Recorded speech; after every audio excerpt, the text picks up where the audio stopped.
आज हम आपको एक ऐसे स्थान पर लेकर चल रहे हैं जो आपके बहुत ही काम आने वाला है। ये है सालासर रोड। जी हाँ, सीकर के नानी बाईपास से जब हम सालासर की ओर मुड़ते हैं तो वहाँ पर ये आपको कामधेनु गो चिकित्सालय रोड साइड में ही दिखाई देगा। कामधेनु गो चिकित्सालय, जैसा कि इसके नाम से ही पता चल रहा है कि यहाँ गायों का उपचार होता है। लेकिन आपको बता दें कि जो लावारिस पशु हैं, चाहे वो गधा हो, चाहे वो खच्चर हो, चाहे घोड़ा हो या कोई और भी लावारिस पशु हो सकता है, यहाँ पर इलाज होता है। बिल्कुल मेन रोड पर ये बना हुआ है और सालासर जाने वाले पैदल यात्रियों के लिए भी इन्होंने विशेष सुविधा दे रखी है। ठंडे पानी की व्यवस्था कर रखी है। सामने आपको वाटर कूलर दिखाई दे रहा है और एक टिन शेड लगा रखा है और उसके ऊपर कुर्सियां भी है, ताकि जो सालासर जाने वाले पदयात्री हैं उस समय के लिए यहाँ सुस्ता सकते हैं। बिल्कुल मेन रोड पे बना हुआ है और यहाँ पर दुर्घटनाग्रस्त लावारिस और बीमार गायों पर सेवा देखने लायक होती है। बहुत अच्छी व्यवस्था इन्होंने कर रखी है गौ सेवा की। तो आज हम विजिट करने के लिए आए हैं इसी चिकित्सालय का और इस चिकित्सालय के बारे में हम आपको बताएंगे।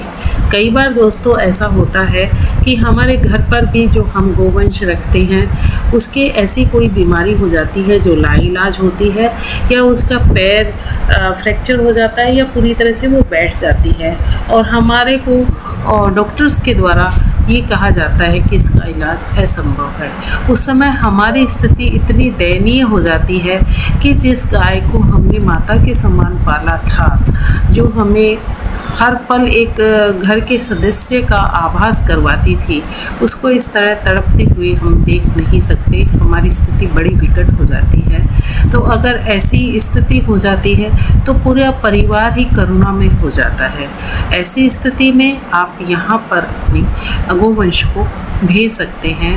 यहाँ इलाज वाकई में सेवाभावी तरीके से होता है और बहुत ही साफ सुथरा गायों को रखा जाता है। ठीक होना और ना होना ये तो ईश्वर के हाथ में है। सबसे पहले हम मिलाते हैं कि यहाँ पर इस कामधेनु गो चिकित्सालय की स्थापना की श्रीमान महेश सैनी ने, और उनके ये दो पार्टनर हैं बिरजू जी और पंकज जी। तो इस तरह इन तीनों ने मिलकर के कामधेनु गो चिकित्सालय की स्थापना की।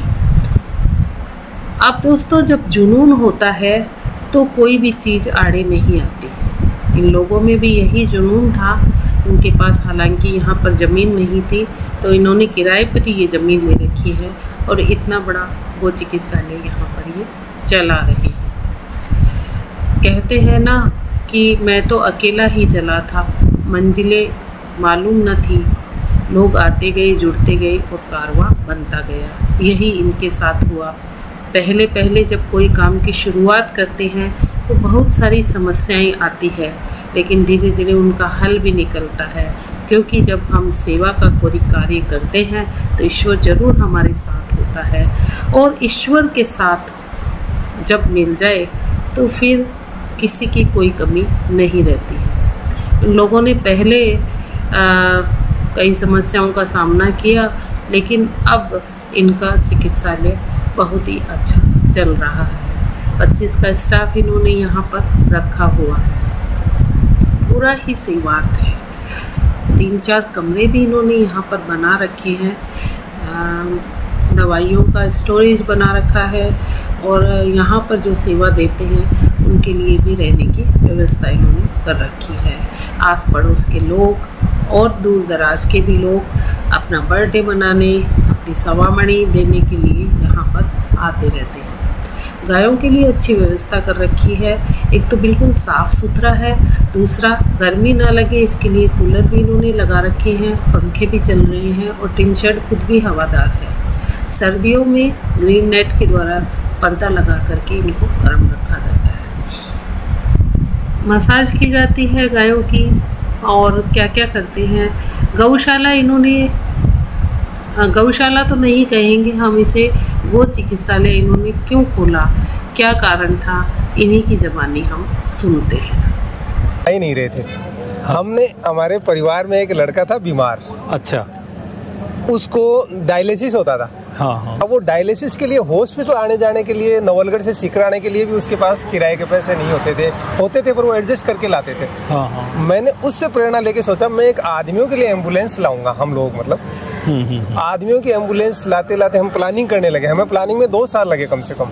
सर्वे किया हमने, जगह जगह सर्वे किया आदमियों की एम्बुलेंस लाने के लिए, मतलब ह्यूमन एम्बुलेंस लाने के लिए। हमने सोचा हम फ्री चलाएंगे उसको, मित्र लोगों से करेंगे कलेक्ट, कुछ पब्लिक से भी करेंगे, पेशेंट से कुछ नहीं लेंगे। फिर हमने देखा तो इसमें सर्च करने लगे तो 108, 104 और भी कई साधन थे।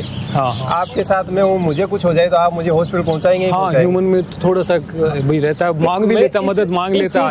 डाइवर्ट हो गया कि मैंने गायें देखी फिर रोड पे। आदमियों की तो सेवा हो जाती है, कोई भी करता है, जैसे साथ वाला करता है, गवर्नमेंट की फैसिलिटीज भी है, परिवार वाले आ जाते हैं। इन गायों के लिए कुछ नहीं है, तो हमने फिर गायों की एम्बुलेंस पे ही दिमाग लगाया कि हम गायों की एम्बुलेंस लाएंगे। हॉस्पिटल का प्लान नहीं था हमारा। अच्छा। गायों की एम्बुलेंस लाएंगे। फिर गायों की एम्बुलेंस की कल्पना करते ही एम्बुलेंस की रेटें लेने लग गए। फिर हमारे दिमाग में विचार आए कि एम्बुलेंस लाएंगे, आज गाय का ट्रीटमेंट करवाने 30 किलोमीटर नवलगढ़ की तरफ चले गए। दूसरी गाय दाता रामगढ़ है। एक ट्रीटमेंट में गाय ठीक नहीं होनी है। सही बात है। कल वो मिलेगी कि नहीं मिलेगी, दूसरे दिन वो वहाँ मिले नहीं मिले, तो वो तो ठीक तो हुई नहीं। एक ड्रेसिंग से वो ठीक तो हुई नहीं। फिर हमने सोचा कि ऐसा तो नहीं हो सकता, इनको तो एक जगह ही उपलब्ध कराएं हम जहाँ ये ठीक हो, फिर हम इनको वहाँ वापस डाइवर्ट करें। अच्छा। इसलिए हमारे विचार में ऐसे ह्यूमन एम्बुलेंस से लेके गायों के हॉस्पिटल का विचार है कि भाई वहाँ ला करके उनको वहाँ ट्रीटमेंट करें, स्वस्थ हो जाएं तो उनको वापस वहाँ छोड़ दें। स्वस्थ हो जाएं तो उनको छोड़ दें। हम यहाँ स्वस्थ रखते भी नहीं, आज बीमार ही रखते हैं। सही है। 2 डॉक्टर्स हैं रेगुलर, जो कि हमने शिफ्ट के अंदर डाल रखे हैं, मॉर्निंग और इवनिंग के अंदर। अच्छे डॉक्टर हैं, जो एक्सपीरियंस डॉक्टर है मतलब कि यहाँ पे। और जो कम से कम भी हमारे पास 8 कंपाउंडर है, सफाई कर्मचारी, आप सफाई भी देख सकते हो चारों तरफ। 25 लोगों का स्टाफ, 25 लोगों का टोटल स्टाफ है यहाँ पे। और डेडिकेटेडली यहाँ पे 15 जने तो एनी टाइम रहते हैं यहाँ पे सेवा भाव के लिए। जो भी है हर जगह देखिए सफाई देखिए, कोई भी है गाय का कोई खाना कुछ भी करना है, प्रॉपर इनकी रूटीन फाइल्स भी बनी है। एक गाय की एक फाइल बना रखी है, पूरी डिटेल बना रखी है। सबसे बड़ी जो समस्या यहाँ हमें झेलनी पड़ रही है वो क्या है कि कई बार ऐसे भी लोग हैं जो अपनी घर की गाय को लावारिस बता के हमारे पास यहाँ ड्रॉप करना चाहते हैं। तो आजकल हमने चालू किया है भाई आप पहले वीडियो बनाइए भेजिए, लेकिन फिर भी इसमें कहीं ना कहीं दिक्कतें होती है। लेकिन सेवा भाव में देखो कोई कमी नहीं है। देखो पैर टूटा हुआ है, प्लास्टर बंधा हुआ है, या जो भी है, किसी की आँख है, रोड पे कोई एक्सीडेंट। नमस्ते सर, मैं डॉक्टर सांवरमल पिछले 2 साल से यहाँ लगातार सेवाएं दे रहा हूँ। अपने यहाँ पर ज़्यादातर ऐसे केसेज आते हैं जो बहुत ज़्यादा कॉम्प्लिकेटेड हो। ज़्यादातर तो जो एक्सीडेंटल केसेज होते हैं रोड के ऊपर, जिनके लावारिस पशु हैं, कहीं एक्सीडेंट हो गया, फ्रैक्चर का है, या कहीं ऐसे फ्रैक्चर हो जाते हैं रीढ़ की हड्डी का, फीमर का, कहीं बैक लोग का, कहीं किसी भी, तो उनको बचाना बहुत मुश्किल होता है। लेकिन जो भी संभव ट्रीटमेंट होता है हम यहाँ पर करते हैं। उसके बाद में जो घर पे मान लो कई ऐसे घरेलू जानवर होते हैं जो लगातार मतलब ट्रीटमेंट कर रहे हैं, सही नहीं हो पा रहे हैं, फिर जो अंतिम स्टेज पे आ रहे हैं, जैसे कहीं पशु बैठ गया, कोई पैरालिसिस कंडीशन है, तो वो यहाँ पर आने के बाद में हम लगातार उनका ट्रीटमेंट करते हैं। और बहुत सारे ऐसे पशु होते हैं जिनको हम बाहर भी निकाल लेते हैं। आपके पास जो टीम है उस टीम में मतलब कितने लोग हैं? सर हम 2 तो डॉक्टर हैं। एक दिगंबर जी शर्मा जो मॉर्निंग टाइम रहता है और इवनिंग टाइम मेरा रहता है लगातार कंटिन्यू। और हमारा जो LSA का स्टाफ है वो 6 LSA का स्टाफ है कंटिन्यू यहाँ पर, 6 LSA जो परमानेंट है, जो 24 आवर यहाँ अवेलेबल रहते हैं। अच्छा। बाकी हमारे यहाँ पर कई जैसे प्रैक्टिस करने के लिए भी आते जाते रहते हैं, वो भी एक्स्ट्रा रहते हैं। बाकी हमारा टोटल 25 का जो स्टाफ है, जो सफाई कर्मचारी है और है, सारे मैनेजमेंट वाले हैं, सारे संभाल लेंगे बाद। ऐसा कौन सा केस है जो सबसे ज़्यादा टिपिकल है? सबसे ज़्यादा सर यहाँ पर जो गौशाला के अंदर जो वीकनेस के केस आ रहे हैं, तो पशु मतलब वीकनेस की वजह से इतना ज़्यादा मतलब डीप में चला जाता है कि वो खा नहीं पाता, खड़ा नहीं हो पाता, फिर धीरे धीरे उसमें लंबे टाइम तक बैठे रहने की वजह से फिर पैरालिसिस डेवलप हो जाता है। तो वीकनेस वाले ज़्यादा केसेज आते हैं। और इसके अलावा जैसे अब क्या लावारिस जितने भी जानवर होते हैं रोड के ऊपर आ गए तो मक्खियाँ खा रही है, मच्छर खाने की वजह से वो रोड पे ज़्यादा उस तरफ जाने की कोशिश करते हैं भाई मक्खियों से बचने के लिए, मच्छरों से बचने के लिए। तो इस एवज में वो एक्सीडेंट होने के ज़्यादा चांसेस रहते हैं। तो इस टाइम ज़्यादातर जो हमारे पास में लावारिस जो भी जानवर हैं उनके एक्सीडेंटल केस बहुत ज़्यादा आ रहे हैं सर। अभी जैसे आपने देख रहे हैं अपन की ये 2-3 गायें जो पुली पर खड़ी हैं, हाँ, हाँ। इनका क्या है? ये सर पार्चुरेट होने के बाद में मतलब लगातार बैठने के बाद में घर पे ट्रीटमेंट भी दिया था उनको। अच्छा। और 10-15 दिन ट्रीटमेंट करने के बाद में वो ठीक नहीं हो पाई तो फिर यहाँ पर उन्होंने यहाँ पे ट्रांसफ़र करवा दिया। अब यहाँ आने के बाद में हम लगातार इसकी मसाज भी कर रहे हैं। ये जो केस है वो फीमोरल नर्व पैरालिसिस है और साथ में मतलब ये डाउन काउंट सिंड्रोम की तरफ ही जा रही है। तो इसका ट्रीटमेंट चल रहा है, अब काफ़ी रिकवरी की तरफ है ये। अभी कितने दिन हो गए आपको यहाँ सर? ये 5 दिन से है हमारे पास में। 5 दिन से आपके पास आ गए। 5 दिन में इम्प्रूवमेंट हो रहा है? हाँ सर, बिल्कुल हो रहा है। पहले तो मतलब बिल्कुल अगले पैर भी नहीं ले रही थी, अब धीरे धीरे अगले पैरों पे वेट ले रही है और पीछे वालों को भी थोड़ा थोड़ा वेट ले रही है। अच्छा, तो कितने घंटे इसको इस पे रखते हो पुली के ऊपर दिन में? पुली के ऊपर 2 या 2.5 घंटे लास्ट होते हैं। हाँ। 2 घंटे सुबह और 2 घंटे शाम को ये रहते हैं। अच्छा, तो फिजियोथेरेपी हो गई एक तरह से? बिल्कुल सर, हाँ। फिजियोथेरेपी भी जैसे गर्म पानी से, फिर उसके बाद में लहसुन तेल गर्म पानी करके उसके मालिश भी करते हैं, फिजियोथेरेपी भी करते हैं सर। और एक वो जो गाय है उसकी मेरे को कंडीशन इससे थोड़ी ठीक लग रही है। जी सर, ये इसकी भी सेम ही कंडीशन थी और ये 10 दिन हो गए इसका ट्रीटमेंट लगातार चल रहा है। अच्छा। ये वीकनेस की वजह से बैठी हुई थी, लेकिन अब काफ़ी ठीक है, इसका इम्प्रूवमेंट है, काफ़ी इम्प्रूवमेंट है उसके अंदर। जी सर। अभी टोटल कितने जानवर अपने पास? टोटल 125 है, जिनमें से 100 तो मतलब टोटली बीमार ही हैं और 25 है जो कहीं ना कहीं अपने मतलब खड़े हैं, आराम से इजीली खड़े हो सकते हैं। लेकिन ये ज़्यादातर इन्यूक्लेशन के केसेस हैं, जैसे आँख खराब हो गई, ये मेस्टाइटिस के केस की वजह से मतलब क्रोनिक मेस्टाइटिस में चला गया तो पूरा आर्डर खराब हो गया। तो अनप्रोडक्टिव एनिमल हैं वो अपने पास में हैं लगातार यहाँ पे। ये नॉन प्रोडक्टिव जो एनिमल्स हैं ठीक हो गई, उसके बाद में क्या करते हो? इनका सर हमारा ये शेड्यूल रहता है कि जैसे ही ठीक हो गया कि वो अब मतलब अपना जीवन गुजारा कर सकता है तो इनको हम गौशाला के अंदर ट्रांसफ़र कर देते हैं और गौशाला के जो भी बीमार पशु होते हैं वो यहाँ पर अपन ले आते हैं। तो उनका ये चलता रहता है, सब गौशाला से कांटेक्ट है। जहाँ पर भी कोई वीकनेस की वजह से बैठ गया, वहाँ ट्रीटमेंट नहीं हो रहा है तो वो यहाँ ले आते हैं हम। मतलब गौशाला आपसे संपर्क करती है अगर उनके पास में ऐसा कोई जानवर होता है? हाँ हाँ हाँ, तो वो आपको दे करके वो यहाँ पे जैसे ही उनका बीमार पशु आएगा तो उसके बदले में एवज में हम हमारा स्वस्थ पशु होता है वो यहाँ पे ट्रांसफर कर देते हैं। अच्छा। क्योंकि वो वापस से अब घर वाले होते हैं वो ले जाते नहीं, अनप्रोडक्टिव एनिमल का फिर मुश्किल हो जाता है, यहाँ रखना भी इतना नहीं हो पाता क्योंकि ज़्यादातर बीमार पशु है तो इस हिसाब से रखना पड़ता है। ठीक ठीक। तो डॉक्टर साहब 2 साल तो आपको काफ़ी हो गए यहाँ पर? जी सर। और सेटिस्फाइड हो आप इससे? बिल्कुल जी सर, बिल्कुल सेटिस्फाई हैं। काफ़ी खुशी मिली है यहाँ जुड़ने के बाद में और इतना अच्छा मतलब सेवा कहीं नहीं मिलेगा मौका। मतलब इतना सुकून मिलता है रात को, अच्छे से नींद आती है यहाँ आने के बाद में मतलब इतनी मेहनत करते हैं, अच्छा फील होता है कि हम बहुत अच्छा काम कर रहे हैं, मन में इतना होता है सर। हाँ, सेवा ही पॉसिबल हो सकती है यहाँ तो ये अपन कोई बिजनेस तो है नहीं कि वही जो है हम सैलरी बहुत ज़्यादा एक्सपेक्ट करें। और चलो अब ये जो जैसे आप कर रहे हैं अपन उनके पास चलते हैं। ये सर हमारे पिछले 5 दिनों से यहाँ पर आई थी, पिछले 5। तो इसका जो यहाँ का पिछला जो पैर है वो फ्रैक्चर है और फ्रैक्चर के साथ में यहाँ जो पैरालिसिस की कंडीशन डेवलप हो गई है।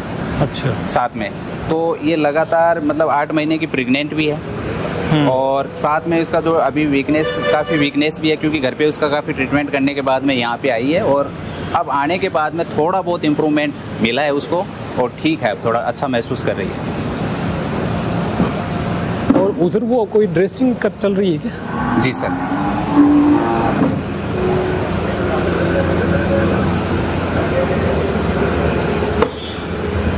ये क्या कर रहे हैं अभी बोतल से? अच्छा, ड्रिप कर रहे हैं इसको भी? हाँ, ड्रिप सर। ये भी गौशाला से आई हुई है, एकदम काफ़ी वीकनेस है इसके अंदर सर। तो ये अभी ड्रिप वगैरह लगाएंगे, धीरे धीरे इसमें इम्प्रूवमेंट हो जाएगा। और ये पिछले 2-3 दिन से मतलब लगातार इसमें ड्रिप ही चल रही है। तो ऐसे जानवर हैं जो बिल्कुल खा नहीं पीते, कुछ भी नहीं खा सकते, पी नहीं सकते, तो उनको फिर ड्रिप सिस्टम पे ही रखना पड़ता है सर। और ये जो बैग है इसमें क्या सैंड है क्या? बैग के अंदर थोड़ा भूसा भरा हुआ है, मतलब एनिमल जैसे थोड़ा कंफर्ट रहे बैठे तो थोड़ा सा इसमें डस्ट भर देते हैं, थोड़ा सा इसमें मतलब ये थोड़ा स्पंजी टाइप में हो गया, भूसा होता है।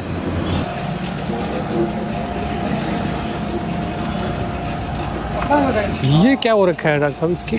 सर इस पे एसिड अटैक था, ये पिछले 1.5 साल से अपने यहीं पे है। आने के बाद में मतलब ये काफ़ी सीरियस केसेस था, लेकिन उसके बाद में मतलब काफ़ी इम्प्रूवमेंट हो गया। अब अपना आराम से खा पी सकता है, कोई दिक्कत नहीं है। ये 1.5 साल पहले का है इसका? जी सर, 1.5 साल पहले का है। अच्छा, तो अब ये रिकवर हो चुका है, लेकिन हाँ। ये इसमें कुछ स्लफिंग सी लग रही है। स्लफिंग सर ये क्या है कि अब मक्खियाँ ज़्यादा हो रखी है ना, इस वजह से थोड़ा सा, ये मक्खियों की वजह से थोड़ा मौसम भी इस तरह का हो रखा है, तो ये वापस थोड़ा सा हरा सा हो जाता है वापस मक्खियों की वजह से। तो इस पे कोई डस्टिंग करते हो क्या, कोई पाउडर वगैरह की या कोई? डस्टिंग के साथ पहले तो सर इसका कोकोनट ऑयल लगाते थे, उसके बाद में जो पोइडिन आयोडीन है वो भी लेते थे, उसके साथ में धीरे धीरे करते हैं सर उसका क्लोरेक्टिन वगैरह भी लगा देते हैं उसके कई बार। सिल्वर सल्फर डाइजिन का तो अब कोई रोल नहीं है क्या? नहीं सर, अब नहीं रहता उसका। पहले शुरू में काफ़ी टाइम इसको यूज किया था, उसके बाद में अब ठीक है। अब स्किन पे हूँ। ठीक है, स्किन ग्रोथ कर रही है। और ये जो पीछे है ये क्या है आपका गोदाम? ये सर यहाँ का चारे का गोदाम है, और एक साथ में मतलब 500 एनिमल का स्टॉक है पूरा का पूरा। तो ये जैसे ही मतलब क्या होता है ख़त्म होता है तो तुरंत मतलब यहाँ पे इसकी स्टॉक कर लेते हैं हम। तो ये लोकल मार्केट से खरीदते हैं कहाँ से? नहीं सर, ये बाहर से, मतलब यहाँ पे लोकल वाले भी कई बार जैसे इमरजेंसी होती है तो यहाँ से भी ले लेते हैं, बाकी ये ज़्यादातर अपने बाहर से ही आता है। और चारा डोनेट भी करते हैं क्या लोग? हाँ, डोनेट भी करते हैं पैसे सर, देते हैं? कई बार डोनेट भी करते हैं, कई बार इमरजेंसी होती है तो अपने यहाँ संस्था के पैसे भी, संस्था तो खरीदना ही पड़ता है इमरजेंसी में तो। बाकी डोनेट भी काफ़ी होता है सर।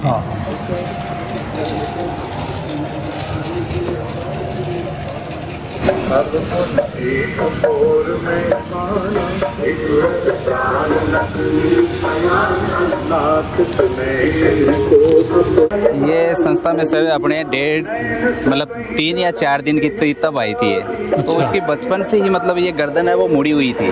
तो इसका जो ये नेक है ना, नेक रीजन वाली जो वर्टिब्रा है उसकी एक्स्ट्रा ग्रोथ होने की वजह से ये पूरी गर्दन टेढ़ी हो गई थी इसके अंदर। उसके बाद में ये लगातार मतलब यहाँ पे आने के बाद में काफ़ी अच्छी रही और कुछ नहीं हुआ इसको।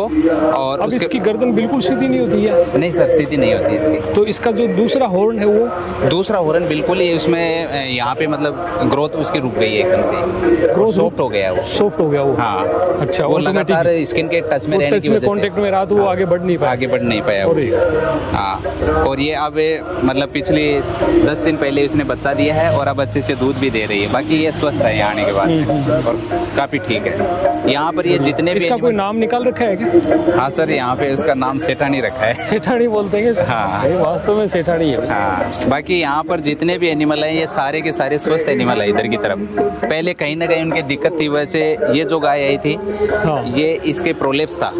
अच्छा। तो लगातार ये मतलब इसके अंदर सर्विको वेजाइनल प्रोलेप्स दिखा रहा था ये। फिर यहाँ आने के बाद में पिछली बार इसने अच्छा मतलब एक बच्चा दे दिया, अब की बार भी अब मतलब 8 महीने के करीबन ये व्यापन है अभी और ये ठीक है। अब यहाँ आने के बाद में ठीक है। एक अपने आई थी वो मेस्टाइटिस वाली जो सफ़ेद गाय है, ये भी लगातार अब यहाँ पे आने के बाद में बच्चे दे रही है और आराम से दूध भी दे रही है अच्छे से। और ये सारे स्वस्थ एनिमल है जो कहीं ना कहीं पहले स्वस्थ हो चुके हैं, अभी स्वस्थ हो चुके हैं, एकदम बिल्कुल स्वस्थ हो चुके हैं। अब जैसे कोई गौशाला वाला लाएगा तो वो इनमें से कोई ले जाएगा? हाँ सर, ये अपने यहाँ संस्था में मतलब जो भी जितना स्टाफ रहता है उनके लिए भी दूध पीने के लिए, बाकी जो यदि कोई संस्था यदि कोई लेना चाहिए वापस ले जाना चाहिए अपने घर पे, स्वस्थ होने के बाद में कोई ले जाना चाहिए तो वो ले जा सकता है। इनका वैसे ऑक्शन वगैरह नहीं करते क्या इनका? कैसे कोई संस्था को कुछ फंड आ जाए और इनको ये मतलब अब यदि कोई ले जाए तो अब उसका कोई चार्ज नहीं है अपने पास में।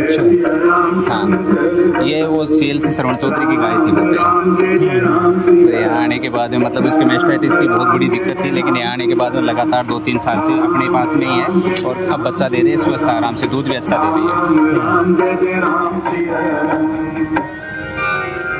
जो यहाँ का स्टाफ है वहाँ 24 यहीं रहते हैं वो लोग। सबसे पहले किचन है, ये जो मकान बने हुए सारे गोबर है, चूना है जो अपन बोलते लैंग्वेज में, उनसे ही लीप करके बनाए हुए हैं सारे। पर ये सफेद तो चूना भी ये अभी क्या गोबर का कम हो गया, काफ़ी टाइम हो गया थोड़ा सा। अभी दोबारा ये रिपेयरिंग होने के तैयार हुए, दोबारा करेंगे इसके। ये अंदर रहने के लिए है, इसमें अंदर लाइट है क्या? अंदर लाइट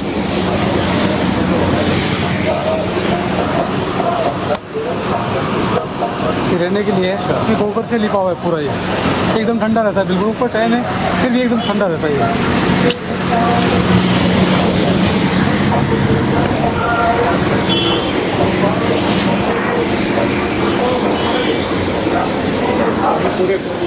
एक रूम ये है,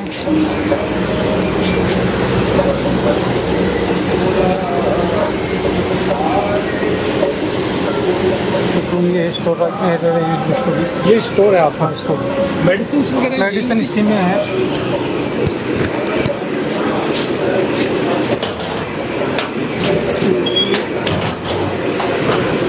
इसमें मेडिसिन, बाकी मेडिसिन ये इधर पड़े हैं।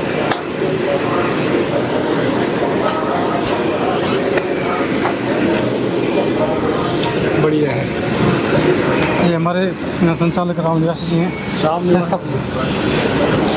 नमस्कार। बात तो कोई भी कर सकता है, उसका परिवार है, समाज है, बहुत सारे एनजीओ हैं, लेकिन ये जो प्राणी मूक प्राणी हैं, इनका इलाज करने वाले ऐसे गो चिकित्सालय बहुत ही कम हैं जो इलाज भी करते हैं और उनको निःशुल्क लेते भी हैं। तो अगर आपके मन में मानवता है, पशुओं के प्रति प्रेम है और अपने धर्म का सम्मान है, तो आप इनके गो चिकित्सालय का नंबर ज़रूर रखेंगे जो हमने आपको स्क्रीन पर दिया है। और कहीं भी सीकर डिस्ट्रिक्ट के आसपास कहीं भी रोड साइड में ऐसी मूक दर्शक गायें एक्सीडेंट हो गई हो तो इनसे संपर्क करें ताकि ये उन्हें अपने पास ला सके और इलाज कर सकें। यही हमारा सबसे बड़ा धर्म होगा कि हम उन लावारिस बेसहारा आवारा गायों की सेवा के लिए यहाँ पर उन्हें पहुँचा सकें। तो इसी तरह हम आपको बहुत सारी और ऐसी समाज को देने वाली संस्थाओं का विजिट कराएंगे। तब तक के लिए हमें इजाज़त दीजिए। जय भारत, जय हिंद, और आप हमेशा खुश रहें और प्राणियों की सेवा करते रहें। जय भारत।